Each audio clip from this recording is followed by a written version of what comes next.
Yung mga magulang natin, nung mga dalagat binata, hindi nangungutang, pero nung lumabas ka, nakuha nilang mangutang para sa'yo.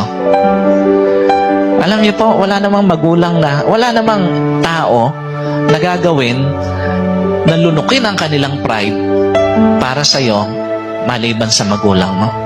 Yung totoong gagawin lahat, mangungutang kahit mapahiya, ibibigay lahat-lahat para sa kanyang anak.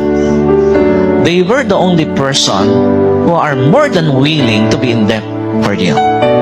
Sila yung gagawin kahit mapahiya para sa anak. Marami pong mga magulang, again, natutong lunukin ng pride para sa kanilang mga anak. Yung mga barkada mo, tutulong yun hanggat kaya nila. Pero pag hindi na nila kaya, hihinto na yon. Yung mga natulungan mo, tutulong sila gaya ng naitulong mo sa kanila. Pero pag kalagpas na ron, hihinto na rin.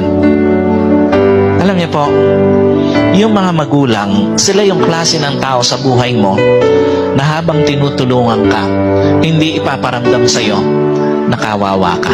Sila rin yung klase ng tao na habang tinutulungan ka, hindi ipaparamdam sa'yo na pabigat.